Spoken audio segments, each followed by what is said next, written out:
Olá, meus amigos. Estou aqui ao lado da doutora Bruna Muniz. Tenho o privilégio de recebê-la hoje para mais uma edição do MPSP+. Doutora, muito obrigado pela sua atenção conosco, de conceder essa entrevista. Eu que agradeço, Cláudia, honrada com o convite. Doutora, eu tive a oportunidade de presenciar sua manifestação perante o Conselho Superior da nossa instituição, falando do projeto Flor de Lis. Do que trata esse projeto e onde ele é implementado. Qual é a sua comarca, doutora? Eu sou titular na comarca de Itabapoã, que abarca os municípios de Catiguá e Novais. E o programa Flor de Lis vem sendo executado estruturado desde a minha chegada em abril de 2016, depois com a chegada da doutora Patrícia Conceição Santos em 2017, mas ele se estruturou como um programa de apoio à vítima, não só à vítima mulher de violência doméstica, mas às famílias em situação de violência. Uma perspectiva mais generalista, com disponibilização de serviços para a família como um todo, na tentativa de promover uma melhoria da qualidade de vida, expansão de consciência e uma diminuição de conflitos dentro da família. Perfeito, doutora. Eu estava conversando aqui com a senhora fora do ar, como a gente costuma dizer, né? E a senhora disse que esses episódios de violência doméstica, eles são só assim a ponta do iceberg de vários outros problemas que estão ligados a essa questão, né? Que realidade que a senhora enfrenta lá na sua comarca, que tem 3 municípios pequenos, né? Tem poucos habitantes, mas que esse é um dos principais pontos da sua atuação, essa questão da violência doméstica, que não se restringe à violência doméstica. É a partir desta abordagem que a senhora tenta resolver uma série de situações, não é isso? É isso mesmo, Cláudio. Eu comecei a perceber, como sou promotora única, universal, que faz a clínica geral, pega todos os casos de família, o acompanhamento na área da infância, faz acolhimento, destituição do poder familiar, faz as ações criminais também, e acompanhando essas famílias, um registro único de uma ameaça, de um tapa, de um conflito na delegacia, que seria uma ação penal simples, isso acompanhando as outras ações decorrentes, nós percebemos que essas famílias que estão em situação de violência e que precisam do amparo estatal, que vão até a delegacia pedir a ajuda da autoridade policial, elas precisam de um acompanhamento muito mais próximo e incisivo mesmo, porque analisando a situação depois, os processos cíveis de regulamentação de visitas, fixação de alimentos, a questão se a criança está tendo uma educação adequada, tudo isso a partir daquele registro revela que são famílias muito complicadas e que precisam de um apoio com uma gama muito grande de serviços públicos, para que elas possam, para que aquelas crianças e aquelas mães vítimas de violência consigam se desenvolver e ter uma vida mais saudável e estruturada. Perfeito. Doutora, evidentemente que essa questão da violência doméstica, ela não se restringe às parcelas da população assim mais vulneráveis do ponto de vista social. Há pessoas de posse que enfrentam essa situação, nós sabemos. Mas, na minha visão, não sei se a senhora concorda, fica mais difícil para quem tem menos recursos quebrar esse ciclo justamente pela questão econômica, né? Então, um dos fatores essenciais para que essas mulheres possam ser auxiliadas é justamente ajudá-las a alcançar autonomia, né, no campo econômico. O seu projeto também tem esse viés? A senhora se preocupa com esse ponto? Sim, nos preocupamos bastante. A Secretaria de Assistência Social foi estruturada esse ano, estou muito feliz com isso, que o prefeito uniu as 2 secretarias de assistência e desenvolvimento econômico. Nós lá, o CREAS, especialmente de Itabapoã, ele faz um acompanhamento nos grupos reflexivos, faz entrevista com todas as vítimas de violência doméstica que possuem protetiva, elas são acompanhadas pelo menos durante um ano pela assistência social. E lá elas frequentam os grupos reflexivos e também passam hoje, na evolução do programa, elas estão passando por entrevistas, encaminhando currículo e cursos de profissionalização. Nós também temos um movimento na área da costura, no sentido de estruturar uma cooperativa de mulheres vítimas de violência. É um sonho, um futuro. Tem uma outra ONG, Visão Futuro, que também está empenhada em auxiliar nessa ação. Eu digo que eu fui entregar um certificado essa semana mesmo, para as mulheres que acabaram de fazer esse curso de confecção, que uma empresa parceira começou a aplicar lá em Tabapuã, e eu disse, né, nosso desejo enquanto Ministério Público é que todos os seres sejam respeitados, autônomos, livres e felizes. E isso depende da profissionalização, infelizmente, nessa sociedade em que nós vivemos. E foi impressionante o quanto as mulheres choraram e ficaram emocionadas com essa frase.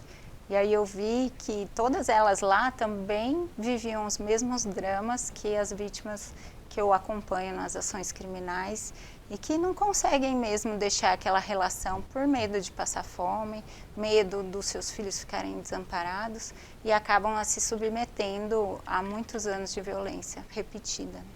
Perfeito. A senhora citou aí na sua resposta a expressão grupo reflexivo. O que é um grupo reflexivo e em que medida que ele pode auxiliar para que o autor do delito, o autor da violência, né, repense ali o que ele está fazendo? Como é que funciona esse ponto específico do seu projeto, doutora?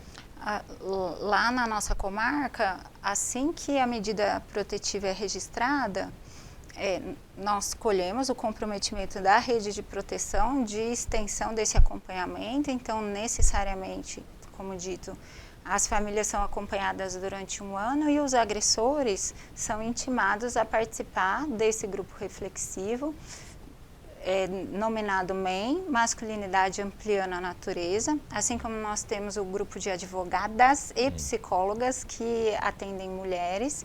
Esse grupo é liderado por homens, psicólogos e voluntários. Eles são treinados para fazer dinâmicas reflexivas de grupo.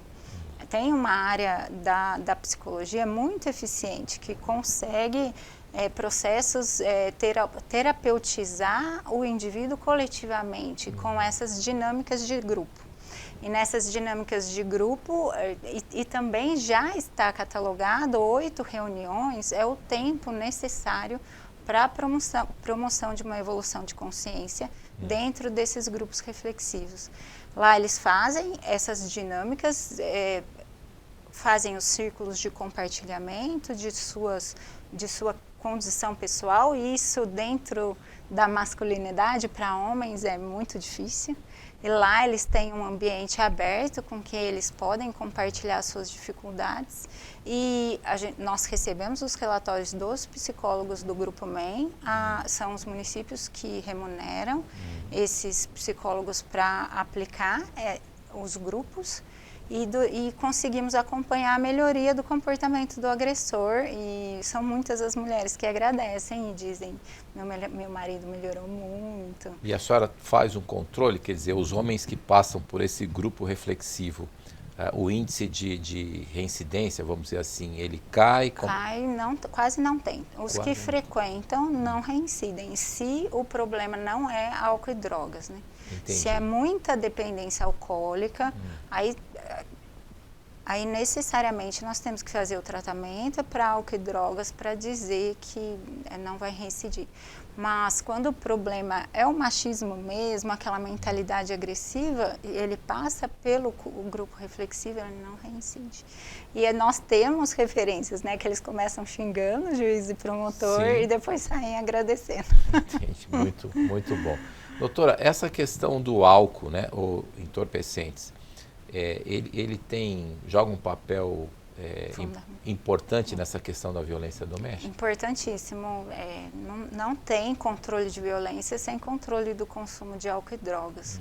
Nós também, lógico, eu reconheço que a saída não é internar, né, não é essa política de saúde mental para melhoria e tratamento da dependência alcoólica e dependência química, mas em muitos casos os agressores são encaminhados para internações, passam um período de desintoxicação e nós conseguimos fazer isso em custódia.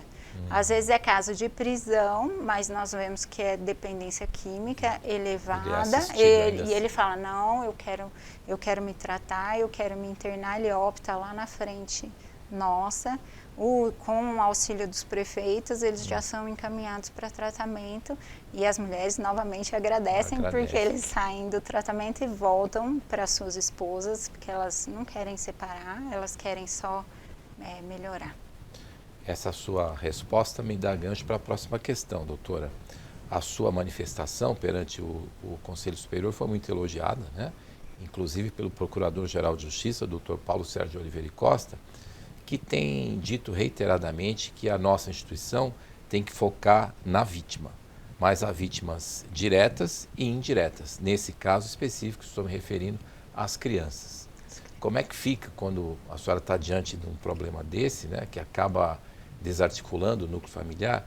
E as crianças, doutora, como é que a senhora age, como é que a senhora faz para acolher os filhos, né, do casal? As crianças é o nosso foco de atenção.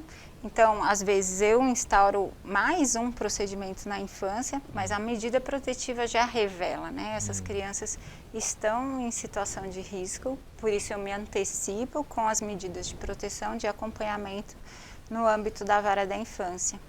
Mas lá, como essa ONG, a ONG Visão Futuro, traz trabalhos de controle socioemocional, que faz treinamento para os psicólogos de lá e também tem um braço na atuação dentro das escolas de controle emocional para as crianças. E o programa Flor de Lis, nós remuneramos via fundo a entidade, via fundo de prestação pecuniária, os atendimentos psicológicos. Mas aqui, porque a experiência judicial nossa é limitada, né? É bastante limitada. Mas em alguns casos, eu tive alguns casos de necessidade de tirar a criança do ambiente familiar, a partir desse registro da protetiva, identificar que aquela criança tem que ir para adoção. Mas como lá nenhum registro de violência é negligenciado, a gente consegue identificar isso de forma muito mais rápida. Esse ponto também me parece essencial. A senhora disse lá perante o Conselho e repetiu aqui. Nenhum episódio é negligenciado. Nós estamos falando do quê? O que chama a sua atenção para a senhora mergulhar no caso, doutora? A pessoa vai na delegacia, isso a gente tem a resistência e eu reconheço. Fazer uma ação penal de ameaça, de vias de fato, a pena é muito baixa e o reflexo daquela ação penal na vida da pessoa, ele vai cumprir no aberto e acaba não tendo muito reflexo. Mas a Polícia Civil também entrou dentro desse fluxo de apoio. Eles falam assim, o delegado já identifica, essa mulher não quer separar, mas o relacionamento entre eles é tóxico e precisa uma intervenção da assistência social. E o que ele faz com o registro de violência? Ele pede medida protetiva sem afastamento do lar. Então, os afastamentos do lar, para o agressor, eles são muito criteriosos e a família fica sendo acompanhada. E o próprio delegado já... Então, quando vem um caso que o delegado fala, a mulher não quer se afastar, mas eu estou vendo que essa família é uma família que tem um relacionamento tóxico... Já entra no radar. Aí já entra no radar nosso. Perfeito. Doutora, algo que me impressionou bastante assistindo o seu depoimento é que a senhora lembra dos detalhes e dos nomes, né, das vítimas, das filhas das vítimas, de um caso do júri, se eu não me engano, né, de 2016, que segundo a senhora nos relatou, deu o start ali para a senhora prestar atenção, né, nessa questão e construir esse projeto tão exitoso que a senhora construiu. Por que esse caso lhe marcou tanto? Já faz tanto tempo e a senhora parece que lembra que como se o júri tivesse acontecido na semana passada. Eu cheguei, nunca vou esquecer, assumi a minha titularidade 1º de março de 2016. Isso aconteceu 1º de abril de 2016, meu aniversário. Aí eu, nova, inexperiente, eu lembro do agressor, ele invadiu a casa da ex-namorada, estava em medida protetiva. A vítima era a Taina, nunca vou me esquecer da Taina. A mãe dela estava na casa, ele desferiu mais de 50 facadas nela. A mãe dela também, mais de quase 30 facadas. Na presença, a mãe dela tinha uma menina de 7 anos, portadora de síndrome de Down, a Akemi, na presença da Akemi, e de um bebezinho, filho da Taina. A Akemi teve que sair na madrugada, achou na madrugada um guarda municipal que acabou descobrindo os corpos naquela situação. Esse júri teve muita repercussão, me marcou porque foi o primeiro feminicídio, duplo feminicídio de impacto, e estudando a vida do agressor, os antecedentes, e hoje o processo eletrônico permite que os promotores se aprofundem, então todo registrozinho assim eu faço também no criminal, eu estou para decidir se eu vou arquivar aquele caso que tem prova fraca. A primeira coisa que eu faço é pegar a FA dele e ir na protetiva e analisar os relatórios. A prova está fraca. FA para o público em geral é a folha de antecedentes. Folha de antecedentes. A prova está fraca aqui, não vai dar uma condenação, dificilmente daria uma condenação. Eu vou na protetiva. Tá tudo bem com a família? Ele deixou em paz a família ou ele evoluiu nos grupos reflexivos? Eu arquivo. No caso aqui, hoje na atualidade, no caso do Emerson, do agressor, o que ocorreu? Ele estava em medida protetiva e tinha tido a medida protetiva também com a mãe do filho dele, criança também novinha, e um registro de vias de fato com a primeira mulher dele. Então, a perplexidade, o júri foi muito exitoso, condenação expressiva, plenário em 3 meses, fomos muito elogiados, mas eu saí muito chateada por conta que essa situação, o que nós vamos fazer com essas crianças, para onde essas crianças vão ser direcionadas, elas vão conseguir se desenvolver.